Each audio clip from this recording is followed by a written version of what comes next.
Hello everyone, and welcome to our channel. As spring takes hold, our traveling urges are raging again. After a quick brainstorm/Google mapping, why not Barcelona? Fabulous, let's go. A quick flight from Zurich, and here we are.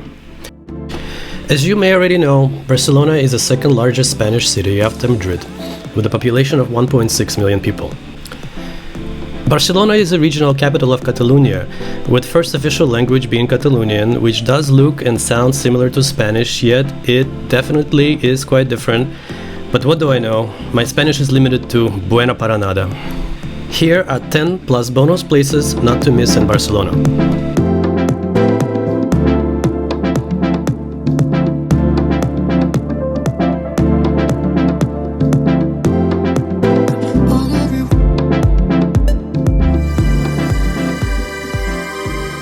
We start with the most iconic site of Barcelona, Basílica de Sagrada Familia, meaning the Basilica of the Holy Family, a Roman Catholic church. Construction of this church began in 1882 and continues to this day, but people can already enjoy its one-of-a-kind and breathtaking architectural style.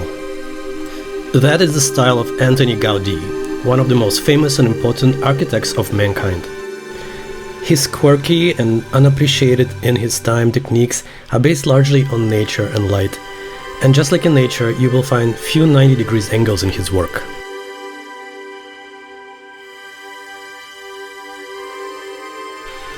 The outer walls of the church are full of images, statues and animals. Main entrance side illustrates the nativity scene, complete with Jesus, Mary, Joseph, the shepherds, the three kings, just stunning. Inside the church, the columns look like trees. Very little human imagery. I only noticed two small statues on top of the entrance and on top of the exit, and a lot of light, with breathtaking colors emanating from gorgeous stained glass windows. This church is nothing like any other in the world. Our ticket included going up one of the towers and seeing some of the details up close. As you exit and look back, outside is a scene from Crucifixion, very dramatic and sad. Sagrada Familia, absolutely a must. I recommend getting a private tour or at least an automatic guide, and remember to buy tickets online and in advance. We are moving on to the next iconic Gaudi site, Parc Güell. So this super rich dude, Güell, decided to spend some money and wanted to have Mr. Gaudi design a park, which was private at the beginning but became a public park later. Though now it's not free, I think it was only 10 euros. Well worth it. I mean, Gaudi's spiel and signature naturalistic style is on full display here.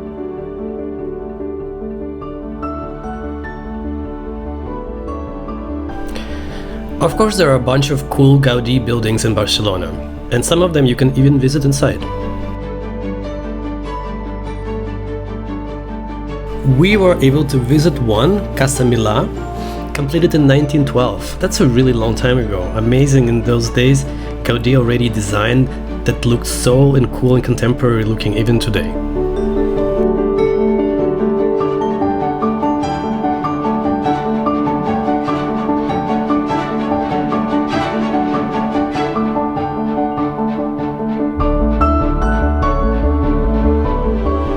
Now this is Casa.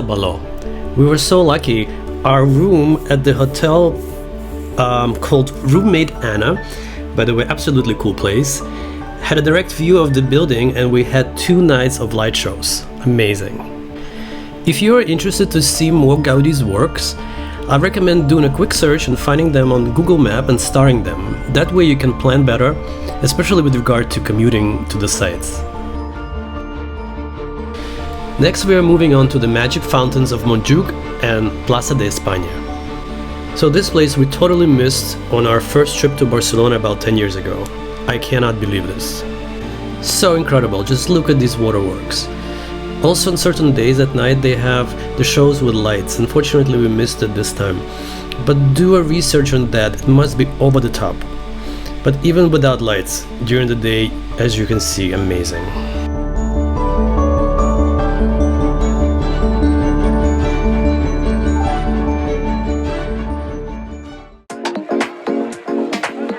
Just below the fountains is this major junction called Plaça de España.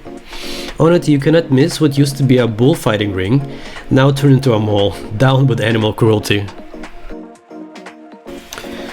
Next up, Montjuïc, meaning Jewish mountain, because there were ancient Jewish burials found here at some point. It is the high hill that stands right above Barcelona's harbor.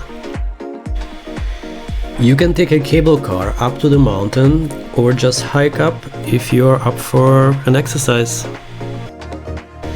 This strategic position enabled this great city to defend itself from the threats coming from the sea, thus this huge old military fort on top. Today this mount contains largely a collection of parks and gardens and remnants of the Barcelona Olympics, which for some reason are not being used, like this swimming pool for diving facility, where you can also grab something to drink or bite. Barcelona sits on Mediterranean Sea, and of course it has its own long sandy beach.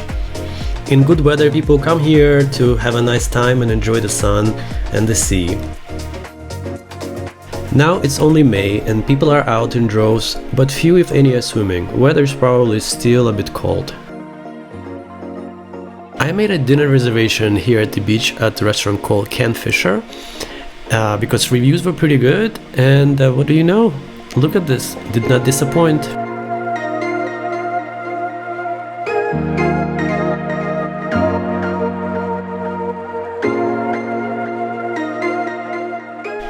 Alright, moving on. Next, Gothic Quarter.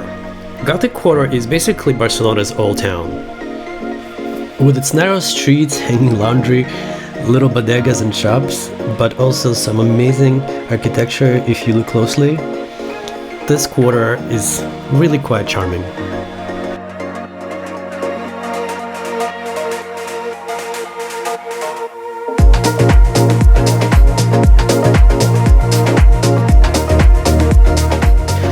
Next we move to the famous La Rambla, one of those most well-known Barcelona's attractions. It is a long pedestrian boulevard with street performers, restaurants, souvenir shops, and of course beautiful old Barcelona architecture.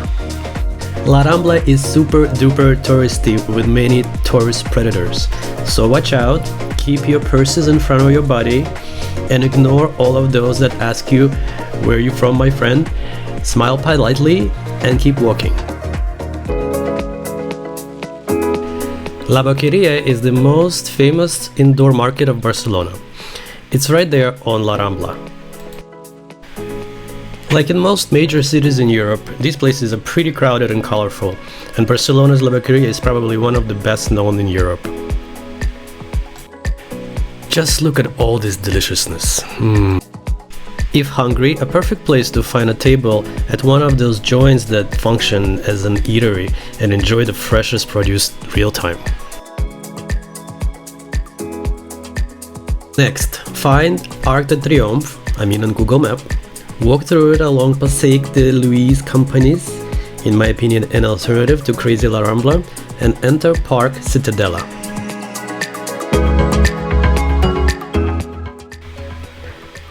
Here you can admire the beautiful Cascada with gardens and lakes. And there's also apparently a zoo here.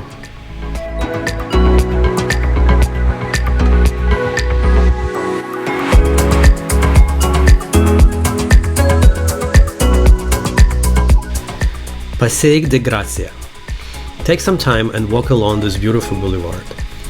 We have already come here to show you Gaudi's Casas Batlló and Milà. Here you will find all the worldly shopping if you have money to spend, but if you don't, just come and enjoy some of the world's most stunning architecture. Just to finish off, food. Barcelona is quite a food paradise, and we love Spanish food.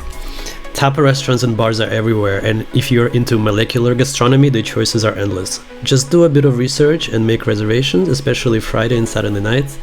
Well-rated restaurants, these post-COVID days do fill up quickly. Thank you for watching, hope this was helpful. If you liked the video, please hit the like button and subscribe if you haven't done so already, not to miss future episodes. Adios!